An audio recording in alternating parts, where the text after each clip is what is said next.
আচ্ছা, যেখানে ছিলাম দেখো, তোমাদের মনে আছে কিনা আমি বলেছিলাম যে বেস ফর্ম মানেই হচ্ছে কি, বেস ফর্ম মানে হচ্ছে বেয়ার ইনফিনিটিভ, তাই না? তাহলে বেয়ার ইনফিনিটিভ মানে কি? বেয়ার ইনফিনিটিভ মানে হচ্ছে আগে মনে মনে একটা কি আছে, টু আছে, ঠিক কি না? তাহলে তুমি যদি বলো যে এখানে আই হচ্ছে প্রোনাউন, আমাকে কি শুনতে পাওয়া যাচ্ছে? স্ক্রিন দেখা যাচ্ছে? জি স্যার। আচ্ছা, তুমি যদি বলো আই হচ্ছে প্রোনাউন, ওয়ান্ট হচ্ছে ভার্ব, টু হচ্ছে প্রিপোজিশন, স্লিপ হচ্ছে বেস ফর্ম, তাহলে ঝামেলা হয়ে যায় না? দেখো তো বেস ফর্ম মানে কি? বেস ফর্ম মানে আগে মনে মনে একটা কি আছে, টু আছে। যেহেতু বেয়ার ইনফিনিটিভ, তাহলে টু কয়টা হয়ে গেল? কয়টা হয়ে গেল? এটা দুইটা হয়ে গেল। হয়ে গেল না? দুইটা হয়ে গেল, ঠিক আছে। সো আসলে এইখানে এই স্লিপকে বেস ফর্ম বলার উপায় নাই, এটাকে আলাদা করাই যাবে না। টু স্লিপ মানেই হচ্ছে এখানে ইনফিনিটিভ, এইটারে একটা হিসেবে চিন্তা করতে হবে।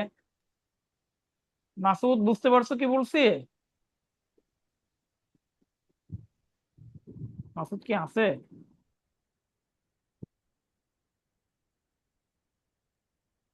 আচ্ছা স্যার।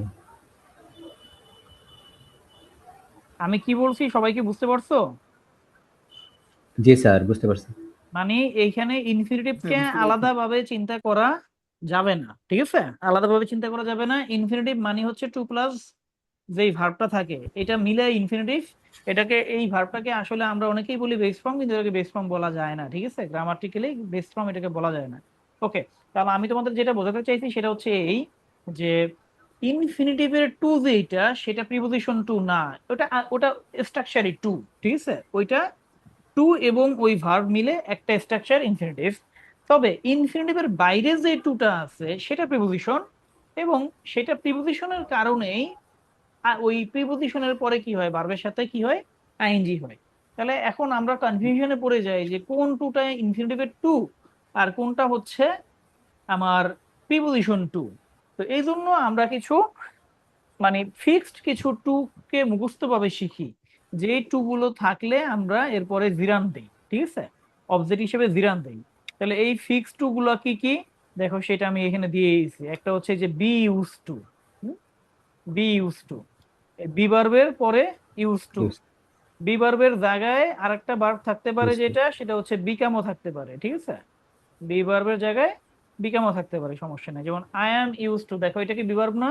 এম হচ্ছে বি ভার্ব, তাহলে এম বি ভার্ব, এরপরে ইউজ টু আসছে, তাহলে এরপরে আমরা জিরান অবজেক্ট হিসেবে দিব, ঠিক আছে? I am use two getting up early, আমি ভোরে উঠতে অভ্যস্ত। অর্থগুলা খেয়াল করতে হবে কিন্তু, ঠিক আছে? এটাতে কি বোঝায়? কোনো কিছুতে অভ্যস্ত। কেউ একজন বলতেছে এরকম যে I am use two, I am use two swimming in the sea. এর মানে হচ্ছে আমি সমুদ্রে সাঁতার কাটতে অভ্যস্ত। আরেকজন বলতেছে যে I am use to awaking the night, আমি রাত জাগতে অভ্যস্ত। I am use to walking a lot, আমি অনেক হাঁটতে অভ্যস্ত। কেউ একজন বলতেছে এরকম যে I am use to talking a lot, আমি অনেক কথা বলতে অভ্যস্ত, ঠিক আছে? এটাতে বোঝাচ্ছে। এখন তুমি যদি বলতে চাও এরকম যে না, আমি আসলে সিগারেট খেতে অভ্যস্ত ছিলাম এক সময়, ঠিক আছে? তখন বিভার্বটা কি এম দিবা নাকি অন্য কিছু দিবা? ওয়াজ দিব, ওয়াজ। was আই দিবা, তাহলে ওয়াজ কি ইউজ টু হবে? স্মোকিং হ্যাঁ, I cigarette. Was use two smoking, ঠিক আছে? তুমি বলো যে এরকম যে হচ্ছে আমি গান শুনতে অভ্যস্ত ছিলাম এক সময়, তাহলে I was use to listening I to. Was use to listening sing. Listening এর সাথে সবসময় একটা টু হয়, ঠিক আছে? I I was use to listening to songs, ঠিক আছে? লিসনিং তেমনি টু এখানে সিং দেখো সং। সে একা থাকতে অভ্যস্ত, এটা কি হচ্ছে, she is use to living alone. তাহলে তেমনি এই অ্যালোন। প্রত্যেকটা এগুলোর প্রত্যেকটা ইউজ টুর আগে কি আছে, বিভার্ব আছে, খেয়াল করো বিভার্ব আছে। They are use to working under pressure, তারা, হ্যাঁ, তারা কি আন্ডার প্রেসার মানে চাপের মধ্যে কাজ করতে তারা অভ্যস্ত, চাপের ঠিক দেশ। আছে? চাপের মধ্যে কাজ করতে তারা অভ্যস্ত। এখন তুমি বলতে যাচ্ছ আমাদের দেশের রিক্সাওয়ালারা বৃষ্টিতে ভিজতে অভ্যস্ত, হুম? বা তারা বৃষ্টিতে কাজ করতে অভ্যস্ত, আমাদের দেশের রিক্সাওয়ালারা। তাহলে বাংলাদেশি রিক্সা পুলার্স অথবা the rickshaw pullers of our country are use to Used working to are use to working working in rain নাকি, আর আন্ডার ইউজ টু জি স্যার। ওয়ার্কিং জি ইন রেইন, ঠিক আছে। সো এই ইউজ টু দিয়েও তোমরা মিনিমাম 5টা আরো প্র্যাকটিস করবা, বলবা এবং লিখবা, ঠিক আছে। এরপরে দেখো লুক ফরওয়ার্ড টু দিয়ে কি বোঝায়। লুক ফরওয়ার্ড টু দিয়ে যেটা বোঝায় সেটা হচ্ছে ফর দিয়ে যা বোঝায়। ফর মানে কি, উদ্দেশ্য বোঝায় না, জন্য বোঝায় না। হ্যাঁ, তাহলে দেখো তুমি আইএলসে যখন উদ্দেশ্য লিখবা, লক্ষ্য করে আইএলসে যখন লিখবা তখন তুমি ফরের জায়গায় লুক ফরওয়ার্ড টুটা যখন ইউজ করবা তখন তোমার এলআর এ মার্কস বেড়ে যাবে, ঠিক আছে। তুমি ফ্রেজ ইউজ করছো, তুমি বলতে যাচ্ছ এরকম যে আমি ইংরেজি শিখছি, আমি ইংরেজি শিখছি বিদেশে যাওয়ার জন্য। হ্যাঁ, আমি ইংরেজি শিখছি বিদেশে I'm যাওয়ার learning জন্য। English to look forward to hmm? abroad. তাহলে I am learning English looking forward two হবে তখন, ঠিক আছে। Looking. লুকিং ফর, কারণ ওই যে আই এম লার্নিং ইংলিশ এর আগে একবার ভার্ব ব্যবহার করছো, এবার নন ফ্রেন্ড হিসেবে ইউজ করতে হবে, ঠিক আছে। এখন তুমি যদি আহ, এইখানে দেখো এক্সাম্পলটা, I look forward to meeting you, আমি তোমার সঙ্গে দেখা করার অপেক্ষায় আছি। মানে আমি তোমার জন্য এখানে লুক ফরওয়ার্ড টু মিটিং, মানে আমি চাচ্ছি, আমার উদ্দেশ্যটা কি তোমার সাথে মিটিং করা, ঠিক আছে। তুমি এটা যদি বলো I look forward two getting good scores, আমি গুড স্কোরের জন্য কাজ করছি, ঠিক আছে। তেমনি তুমি 2 নম্বর এক্সাম্পলটা খেয়াল করো, we are looking forward to hearing from you. হ্যাঁ, তুমি যদি লুক ফরওয়ার্ড টু কে পুরাটা যদি অর্থ চিন্তা করি, তাহলে এটা আরো বেস্ট অর্থ আসে হচ্ছে ওয়ান্ট দিলে, ঠিক আছে। হ্যাঁ, যেমন তুমি বলতে চাচ্ছ I want I want to win, হ্যাঁ আমি জিততে চাই। তাহলে তুমি এটাকে কিভাবে বলতে পারো, I look forward I look forward to win. To to win. Winning, winning, winning, I look forward to Winning. Winning, winning. করতে পারছে। Winning. তাহলে এটাকে আরো সহজে আমরা চিন্তা করতে পারি, এটা স্পেসিফিক ভাবে ফর বা জন্য বাদ দিয়ে তুমি এটাকে ওয়ান্ট হিসেবে চিন্তা করো, তুমি এটা ওয়ান্ট হিসেবে চিন্তা করো, তাহলে তুমি আরো সহজে তুমি এটা বুঝতে পারবা, ঠিক আছে। নিচেটা খেয়াল করে দেখো যে লুক ফরওয়ার্ড টু স্টার্টিং, এটাকে আমরা এইভাবে সহজে বলতে পারতাম, শি ওয়ান্টস টু স্টার্ট, তাই না। She wants to start her new job, সে তার নিউ জব স্টার্ট করতে চায়। ওই ওয়ান্টসটাকে আমরা ফ্রেজ দিয়ে বলে এলআরএ মার্কস বাড়ায় নিলাম, যে she looks forward to starting her new job, ঠিক আছে। New job. তো তার মানে আজকে থেকে আমরা কি শিখলাম, ওয়ান্ট এর জায়গায় কি ইউজ করা যাবে, look look forward to. Look forward to, to. তাই না। তবে ওয়ান্ট ব্যবহার করলে আমরা কিভাবে ব্যবহার করি, ওয়ান্ট টু ডু, তাই না। বাট লুক ফরওয়ার্ড টু ব্যবহার করলে কি ব্যবহার করব, look forward to starting, I verb ING দিয়ে। Look Here, forward to doing, learning. মানে জি। লুক ফরওয়ার্ড টু এর পরে আইএনজি দিব, ওয়ান্ট এর পরে ইনফিনিটিভ দেই, কিন্তু লুক ফরওয়ার্ড টু এর পরে জিরান দিব, ঠিক আছে। আচ্ছা, তেমনি দেখো আরেকটা হচ্ছে object to. Object to, I object to smoking here, object to মানে হচ্ছে বিরোধিতা করা, ঠিক আছে। মানে তুমি প্রোটেস্ট করা, অবজেক্ট টু দিয়ে কি বোঝায়, আমরা বলতে পারি প্রোটেস্ট করা, প্রতিবাদ করা, ঠিক আছে। আর একটা বলতে পারি যেটা, সেটা হচ্ছে ডিসলাইক করা, অপছন্দ করা।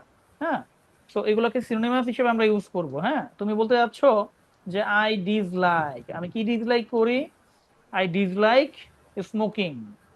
তুমি এই কথাটা কি বলতে পারবা এইভাবে, যে আই অবজেক্ট টু স্মোকিং। হ্যাঁ, Respect to তারপর smoking. হচ্ছে দে অবজেক্টেড টু ইনক্রিজিং ট্যাক্সেস, তারা কর বৃদ্ধি করার বিরোধিতা করলো। হ্যাঁ, এই অবজেক্টেড টু এর জায়গায় আমরা চেঞ্জ করতে পারি কি দিয়ে, জাস্ট এভাবে যদি লিখে দেই প্রোটেস্টেড, শেষ, ঠিক আছে। দে প্রোটেস্টেড ইনক্রিজিং ট্যাক্সেস, ঠিক আছে। এরপর আরেকটা যেটা আছে দেখো,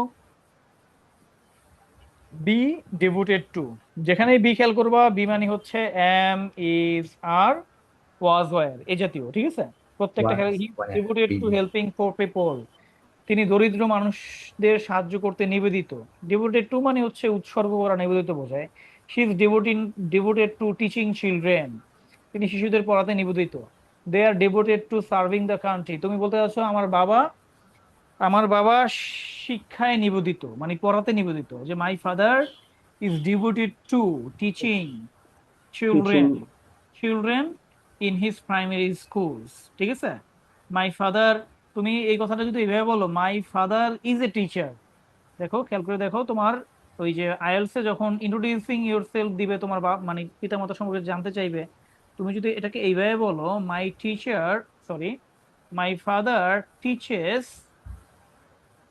teaches in a primary school, হ্যাঁ এইভাবে বললা। আর এইটাকে যদি এই ডিভোটেড দিয়ে বলো, বিষয়টা আরো অনেক বেশি স্মার্ট হয়, স্ট্যান্ডার্ড হয়। কিভাবে? যে তুমি তখন এটাকে এইভাবে বলবা, আমি এটাকে মুছে দেই, যে মাই ফাদার, কেউ পারলে বলো দেখি কি লিখবো এখন। My my father is, father devoted Devoted to to teaching. Is দিয়ে লাগবে, বিভাগ দেয়া লাগবে, is devoted to the Is teaching devoted to teaching. Teaching children, কাদেরকে? বাচ্চাদেরকে, children নাকি?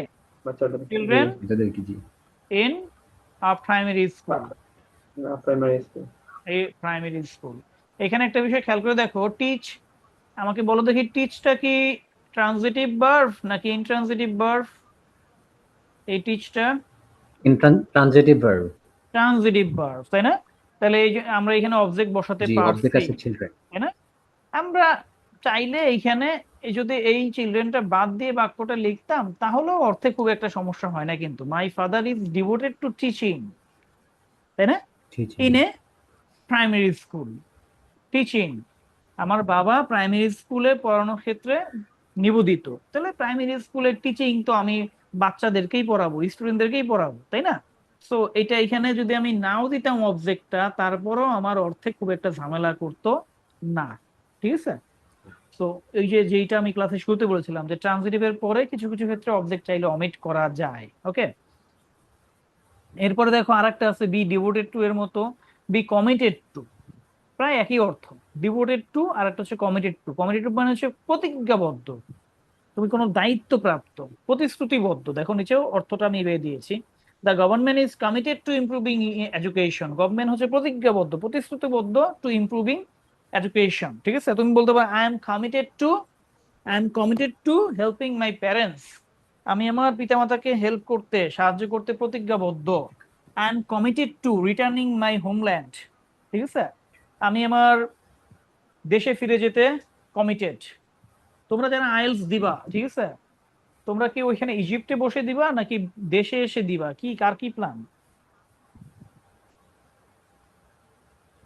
স্যার আমি ইজিপ্টে দিব। আর আমি শুনছি এখানে নাকি এক্সামটা দিলে এখানে মানে ভালো পাওয়া যায় আর কি। ঠিক মানে কথাটা বুঝি নেই। জি স্যার, এখানে নাকি আমি ইজিপ্টে শুনছি দিব। যে এখানে এখানে মিশরে পরীক্ষা দিলে একটু মিশরে পরীক্ষা দিলে নাকি একটু ইয়া পাওয়া যায় বেশি আর কি। মার্কস বেশি পাওয়া কি যায়, বলে মানে এটাকে, স্কোর বেশি স্কোর পাওয়া যায়। স্কোর স্কোর পাওয়া যায়। জি, ও স্কোর বেশি পাওয়া আচ্ছা যায়। আচ্ছা আচ্ছা, ঠিক আছে, তাহলে তো ভালো। তো সেই ক্ষেত্রে তুমি যদি মিশরে বসে, ইজিপ্টে বসে যদি তুমি হচ্ছে আইএলটিএস দাও, তোমাকে এই কোশ্চেন করতে পারে, ঠিক আছে, বা এই কথা তুমি আসতে পারে, তখন তুমি এই যে I am committed to returning my homeland and serving my people there, ঠিক আছে, মানে এই এই ধরনের চাপা টাপা মেরে দিলা, ঠিক আছে, যে আমি আমার দেশে ফিরে যেতে কমিটেড, প্রতিশ্রুতিবদ্ধ, এবং আমি দেশে গিয়ে হচ্ছে আমার লোকজনকে সেবা করব, এই জাতীয় মানে কি নীতি বাক্য জাতীয় কথাবার্তা, ঠিক আছে? সো হোয়াট আই এম, আমি যেটা তোমাদেরকে শেখাতে চাচ্ছি, বোঝাতে চাচ্ছি, সেটা হচ্ছে এই যে কমিটেড টু ডুইং সামথিং, ঠিক আছে? I'm committed to serving my nation. I'm committed to uh, helping the poor. ঠিক আছে? I'm committed to uh, doing this work. এই যে এই প্র্যাকটিসটা রাখো, committed to doing, committed two going, devoted to helping, ঠিক আছে? একই রকম কিন্তু। এরপর দেখো, বি অ্যাকাস্টম টু দিলে যেটা বোঝায় সেটা হচ্ছে অভ্যস্ত বোঝায়। I am accustom two driving long distances, ওই যে আমরা একটা শিখেছিলাম, এখানে লিখে দিচ্ছি দেখো, বি ইউজ টু, মনে আছে একদম প্রথমেই শিখেছিলাম। তাহলে be accustomed to, be used to প্রায় কাছাকাছি অর্থ, কিন্তু পার্থক্যটা কোথায়? পার্থক্যটা হচ্ছে বি ইউজ টুটা ম্যাক্সিমাম ক্ষেত্রে যেটা বোঝায় সেটা হচ্ছে তুমি একটা কিছুতে অভ্যাসগতভাবে অভ্যস্ত হয়ে গেছো। আর অ্যাকাস্টম টু মানে হচ্ছে কোনো কিছুর সাথে মানায় নিছো তুমি, ঠিক আছে? ফর এক্সাম্পল, যখন তুমি ইজিপ্টে প্রথমে গেছো, ওইখানে গিয়ে হয়তো বা ওইখানকার লোকজনের সাথে মিশতে তোমার সমস্যা হয়েছে, বাট একটা সময় গিয়ে তুমি কি হয়ে গেছো, অ্যাকাস্টম টু হয়ে গেছো, তাই না? যে তুমি সেটাই বলে যে I M accustom two being with the Egyptians, আমি মিশরীয়দের সাথে থাকাটা এখন কি হয়ে গেছে, অ্যাকাস্টম হয়ে গেছি। তো এই দুইটা বি অ্যাকাস্টম টু আর বি ইউজ টু একই অর্থ, প্রায় একই অর্থ, বাট অ্যাকাস্টম টুটা কোন ক্ষেত্রে দিব, যেটা আমরা আসলে মানায় নিছি এরকম কিছু ক্ষেত্রে, ঠিক আছে। যেমন I am accustom two driving long distances, আমি অনেকক্ষণ গাড়ি চালাতে কি হয়ে গেছি, অভ্যস্ত হয়ে গেছি। সে is accustom to speaking English, সে আগে পারতো না ইংলিশটা, কিন্তু সে এখন কি হয়ে গেছে, অভ্যস্ত হয়ে গেছে, সে ইংরেজি বলতে অভ্যস্ত। এনি হাউ যদি তুমি ইন্টারচেঞ্জ করেও ফলো, এটার জায়গায় এইটা, এটার জায়গায় এইটা, খুব একটা সমস্যা নাই, ঠিক আছে। প্রায় সিমিলার অর্থ এগুলোর, ঠিক আছে। এরকম আরো কিছু আছে, যেমন যেগুলোর পরে হচ্ছে জিরান্ড আসবে। কন্ট্রিবিউট টু, অবদান রাখা, কনফেস টু, স্বীকার করা, অ্যাডমিট টু, স্বীকার করা, ডেডিকেট ওয়ান সেলফ টু, উৎসর্গ করা কাউকে, রেসপন্ড টু, কোনো কিছু জবাব দেয়া, ঠিক আছে। রিয়াক্ট টু, রিয়াক্ট মানে রিয়াকশন দেখানো, প্রতিক্রিয়া দেখানো, ঠিক আছে। এবং এগুলোর প্রত্যেকটার এক্সাম্পল নিচে দেয়া আছে, দিয়ে দিয়েছি। প্রত্যেকটা না, সরি, মানে কয়েকটা এক্সাম্পল দিয়ে দিয়েছি অর্থ সহ, এগুলো পড়লেই তোমরা বুঝবা। যেমন প্রথমটা দেখো, air pollution contributes to causing many diseases, air pollution অনেক রোগের কারণ, অনেক রোগ। এখানে কন্ট্রিবিউট টু মানে ডাইরেক্ট অবদান, অবদান রাখা অর্থ বোঝায় না, ঠিক আছে, কারণ বাংলা অবদান রাখা বোঝায় পজিটিভ অর্থ। এখানে কন্ট্রিবিউটস টু অর্থটা যেটা দিচ্ছে সেটা হচ্ছে কারণ, ঠিক আছে। Air pollution contributes to causing many diseases. এখানে খেয়াল করে দেখো, এই পুরো ফ্রেজটাকে আমরা কি কি জায়গায় রিপ্লেস করতে পারি। জাস্ট তুমি যদি শুধু এখানে এইটা বলতা, এয়ার পলিউশন কজেস হয়ে যেত, air pollution causes many disease, ঠিক আছে। তারপর দেখো, এয়ার পলিউশন, তুমি আরেকটা ভার্ব ফ্রেজ ইউজ করতে পারতা, air pollution leads to many disease, ঠিক আছে। সো এই এই ইন্টারচেঞ্জ গুলো খেয়াল রাখো, দেখো তুমি লিডস টু ইউজ করতে পারো যে জায়গায়, সে জায়গায় কজেস ইউজ করতে পারো। ঠিক একই জায়গায় ইউজ করতে পারো কি, কন্ট্রিবিউটস টু কজিং, ঠিক আছে। তাহলে দেখো তুমি বলতে চাচ্ছ স্মোকিং, স্মোকিং কজেস ক্যান্সার। তাহলে এই জায়গায় আমরা ইন্টারচেঞ্জ কিভাবে করতে পারি খেয়াল করো। হ্যাঁ, স্মোকিং কজেস আগে কি বলতে পারি, leads to. This may contribute to causing হ্যাঁ, a disease. Smoking leads to cancer. তেমনি এটা বলতে পারি, smoking contributes to contributes Causing. To causing. আরেকটা দেখাই তোমাদের, সেটা হচ্ছে এটার জায়গায় আরেকটা রিপ্লেস করা যায়, সেটা হচ্ছে স্মোকিং, এই যে এয়ার পলিউশন, কি কি দিছি, লিডস টু দিছি, কজেস দিছি, আরেকটা দেখা যায় রেজাল্টস ইন, ঠিক আছে। তাহলে দেখো, আমরা এখানে বলতে পারি স্মোকিং রেজাল্টস ইন ক্যান্সার, মানে স্মোকিং এর ফলে কি হয়, ক্যান্সার হয়। মানে ঘুরে ফিরে কথা একই কিন্তু, ঠিক আছে। তো এই যে কেন শিখতেছো, এই যে রেজাল্টস ইন যে জায়গায় দেওয়া যায়, কজেস সেই জায়গায় দেওয়া যায়, লিডস টু সেই জায়গায় দেওয়া যায়, কন্ট্রিবিউটস টু কজিং সেই জায়গায় দেওয়া যায়, এটা শিখতেছে এই কারণে, কারণ আমার যখন রাইটিং এ যখন আমি টাস্ক টু এ লিখবো, বিভিন্ন কজ এন্ড ইফেক্ট জাতীয় যখন আমি ব্যাখ্যা দিব, তখন একবার বলবো কজেস, আবারও যদি বলি কজেস, যে smoking causes cancer, smoking causes West of money, বারবার কজেস কজেস বললে আমি এলআরএ মার্কস পাবো না, ঠিক আছে। একই কথা যখন আমি একবার কজেস দিয়ে বলছি, একবার রেজাল্ট ইন দিয়ে বলছি, আর একবার এটা দিয়ে বলছি, তখন আমার এলআরএ কি আসবে, মার্কস আসবে। বুঝতে পারছি। তো এই জন্য এই এই রিপ্লেসেবল ফ্রেজেস গুলা আমরা একটু মাথায় রাখবো, ঠিক আছে। এবং I recommend you to note it down, ঠিক আছে। এই ধরনের ছোট ছোট যে বিষয়গুলো আছে, এগুলো তোমরা নোট করে রাখার চেষ্টা করবা, খাতায় ছোট ছোট নোট করে রাখার চেষ্টা করবা। ইভেন ইফ পসিবল, তোমরা যখন আবার এই ক্লাসটার ভিডিও দেখবা, রেকর্ডটা যখন দেখবা, তখন নোট করে রাখার চেষ্টা করবা, ঠিক আছে। এবং আমি তোমাদেরকে সাজেস্ট করবো, লাইভ ক্লাস করার পরে প্রয়োজনে এই পুরো ক্লাসটা একটু টেনে হলো আবার একবার দেখে নিবা, রিভিশন দেয়, ঠিক আছে। যখন তুমি রিভিশন দিচ্ছ, একবার পুরো টেনে হলো তোমার অংশগুলো তুমি একটু বুঝে নেওয়ার চেষ্টা করবা।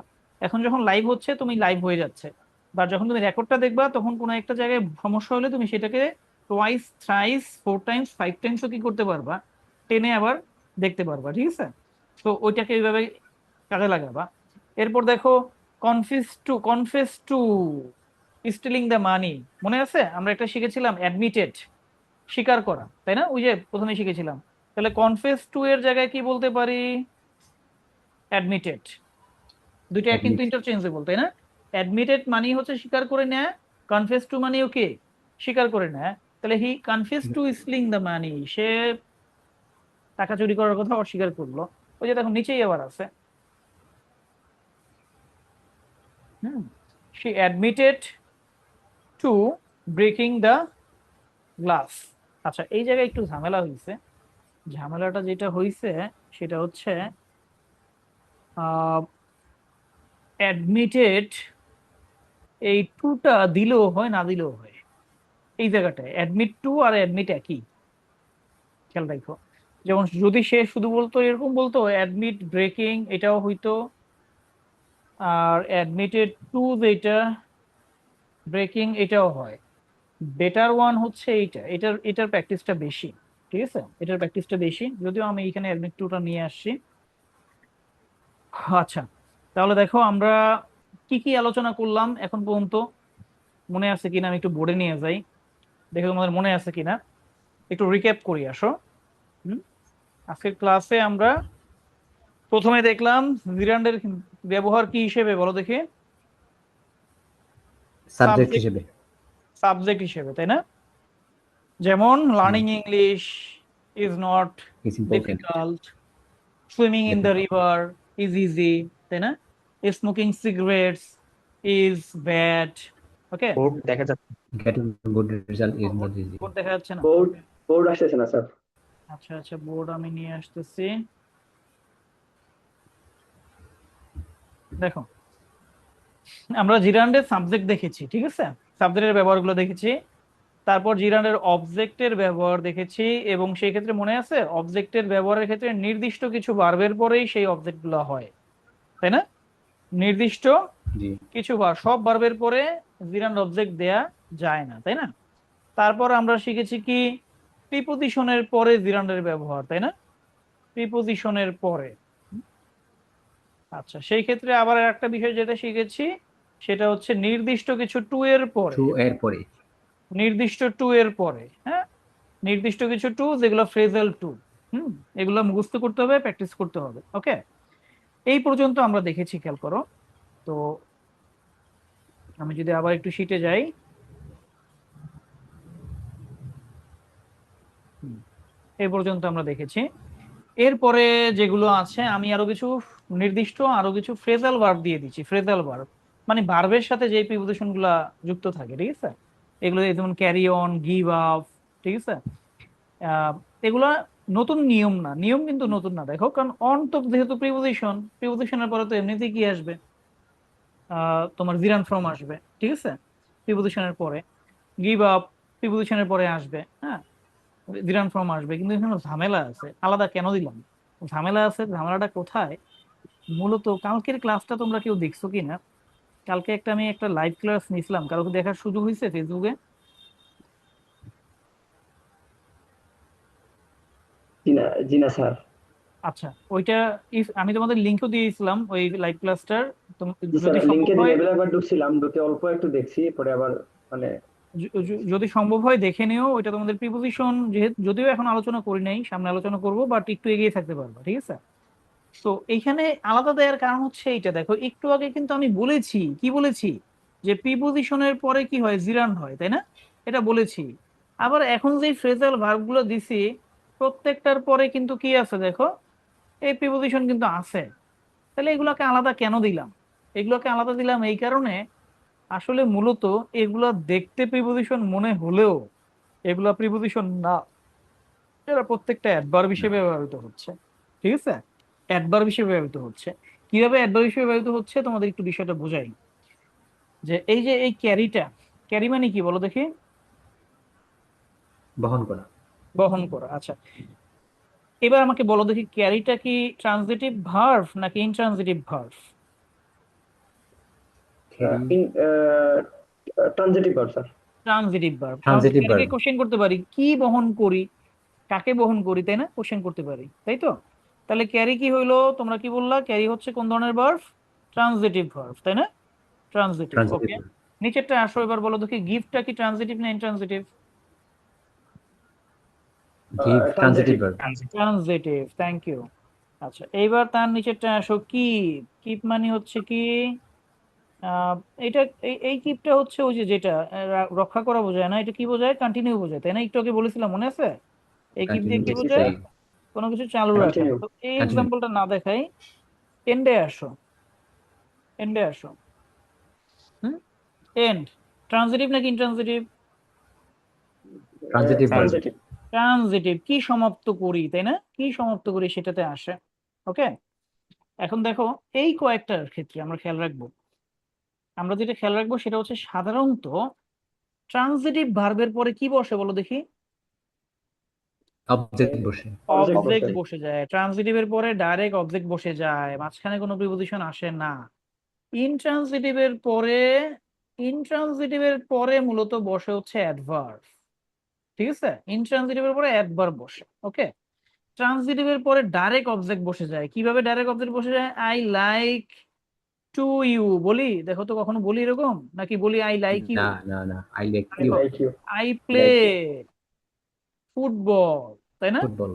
ডাইরেক্ট বলতেছি, আমি ফুটবল খেলি, ডাইরেক্ট বলি কিন্তু। ওকে, সো এই যে ট্রানজিটিভের পরে যে প্রিপোজিশনটা আসে, এটা আসলে দেখতে প্রিপোজিশন মনে হলো, আসলে ফাংশনালি এটা হচ্ছে অ্যাডভার্ব। ঠিক আছে, কারণ ট্রানজিটিভের পরে কি আসে না? প্রিপোজিশন আসে না। ট্রানজিটিভের আসে পরে কি আসে? অবজেক্ট আসে। ঠিক আছে, Object তো আসে। এই যে দেখো, ক্যারি, কি ক্যারি করি? কাজটা ক্যারি করি। মাঝখানে যেটা আসছে সেটা দেখতে প্রিপোজিশন মনে হলো, আসলে কি? অ্যাডভার্ব। ঠিক আছে, এটা তোমাদের আইএলস এ খুব একটা দরকার নাই। আইএলস এর যারা ক্যান্ডিডেট তাদের জন্য খুব একটা দরকার নাই, বাট এটা দরকার হয় হচ্ছে যারা অ্যাডমিশন টেস্ট দেয়, চাকরির পরীক্ষা দেয়, তাদের জন্য এটা বেশি দরকার হয়। ঠিক আছে, আমি তোমাদেরকে বললাম হচ্ছে জাস্ট এটা কেন আলাদা দিয়েছি এটা বোঝানোর জন্য। ঠিক আছে, এই যে ফ্রেজাল ভার্ব, এই ফ্রেজাল ভার্বের যে প্রিপোজিশন গুলো দেখা যাচ্ছে, এগুলোর কাজ হচ্ছে অ্যাডভার্বের কাজ। এই যে give up, he gave up smoking, সে ধূমপান ত্যাগ করলো। এবং যখন নাকি ফ্রেজাল ভার্ব, ফ্রেজাল ভার্বে অ্যাডভার্ব, এই ভার্বের সাথে যখন অ্যাডভার্ব ব্যবহৃত হয়, তখন সাধারণত ম্যাক্সিমাম ক্ষেত্রে এই ভার্বের অর্থটাকে একটু চেঞ্জ করে ফেলে। যেমন গিভ মানে দেয়া, আর এই গিভ আপ মানে কি? বাদ দেয়া। একটু চেঞ্জ হয়েছে না দেখো? হুম? আমি যদি জি। আমি যদি শুধু গিভের কথা বলি, যে he gave me a pen, তাহলে অর্থ কি আসলো? সে আমাকে একটা কলম দিয়েছিল, তাই না?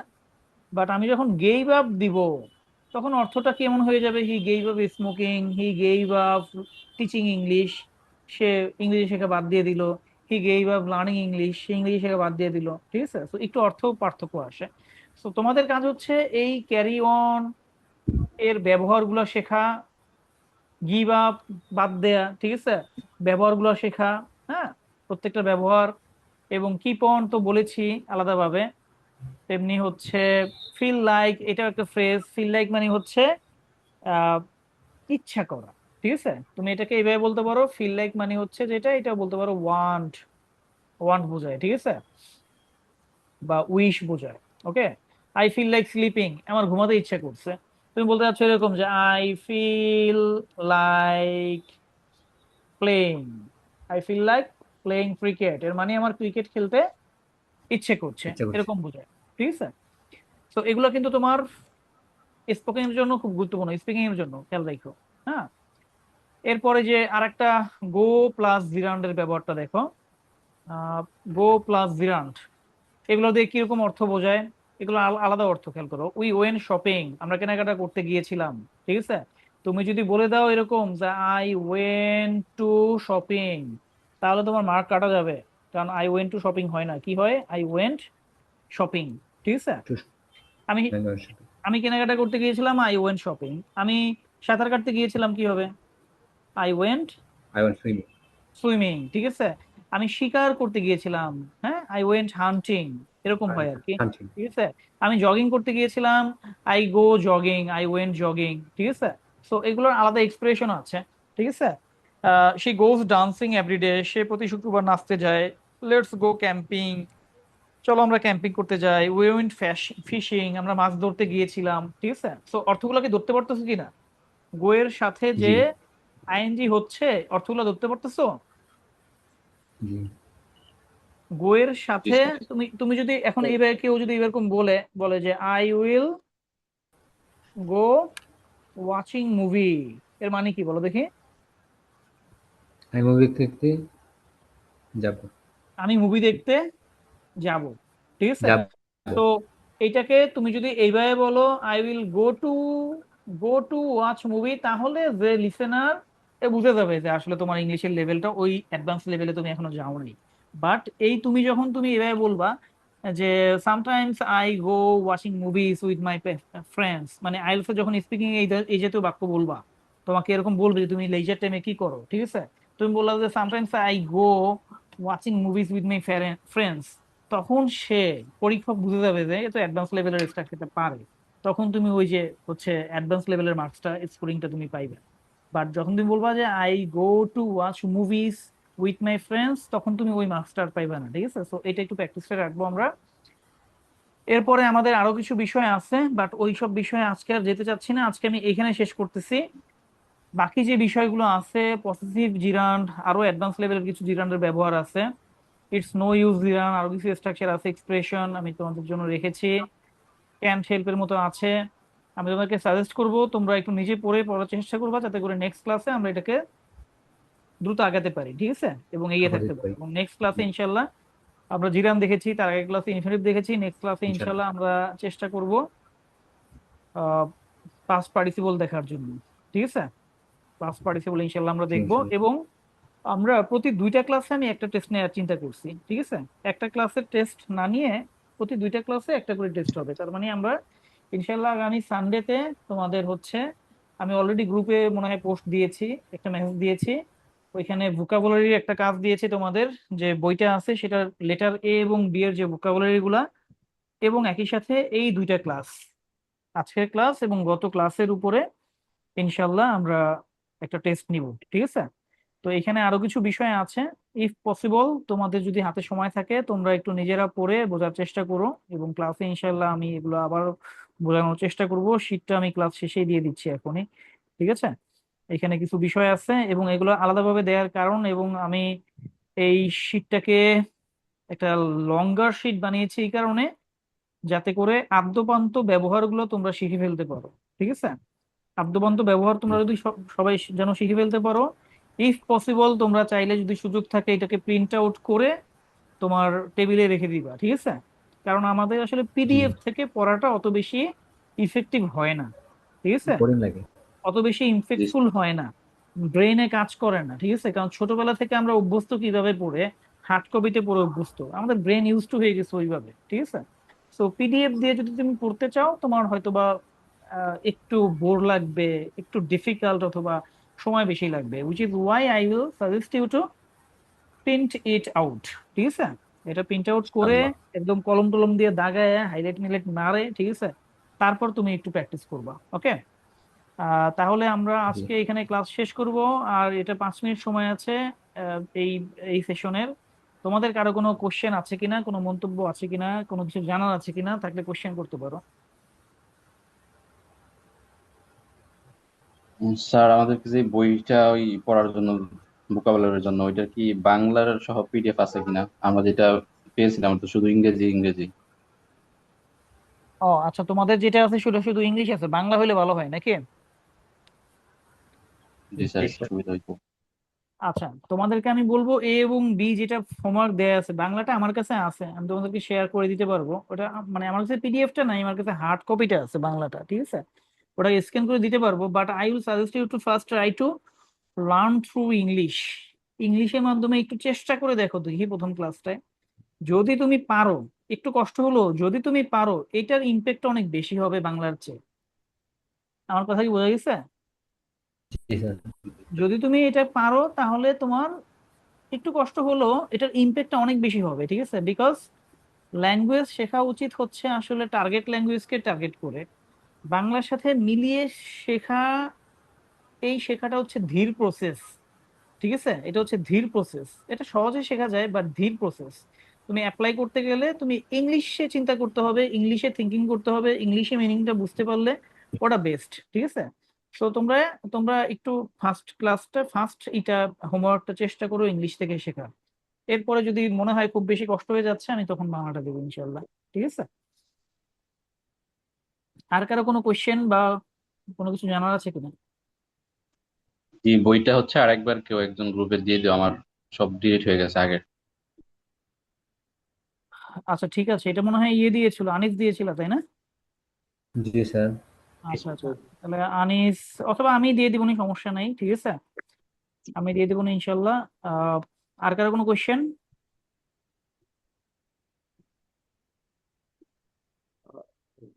জি না স্যার, না স্যার, আমাদের শুক্রিয়া। তো আর ওকে, তাহলে আমরা আজকে ক্লাস এখানে শেষ করছি। সবাইকে অনেক অনেক ধন্যবাদ। জি আমার জন্য স্যার। দোয়া জি চাই, স্যার, ঠিক আছে, যেন জি সুস্থ স্যার, থাকি। আমি একটু জাজাক ইদানিং একটু জি অসুস্থ, স্যার, ঠিক ইনশাল্লাহ। আছে, দোয়া করো যেন ফিয়ামানিল্লাহ সুস্থ স্যার, থাকি। আপনি আল্লাহ আমাদের হাফেজ। জন্য অনেক কষ্ট করতেছেন স্যার, এখন তো অনেক রাত হ্যাঁ, বাংলাদেশে। ঠিক জি, আছে আল্লাহ ঠিক তাআলা আছে, আপনাকে দোয়া পরিপূর্ণ করো, সুস্থ দান করুন, দোয়া করি। দোয়া করো। ওকে, হ্যাঁ, আসসালামু আলাইকুম আসসালামু রহমতুল্লাহি আলাইকুম। ওয়া বারাকাতুহু। ওয়ালাইকুম ওয়ালাইকুম আসসালাম ওয়ালাইকুম ওয়া আসসালাম আসসালাম। রাহমাতুল্লাহ। রহমতুল্লাহ।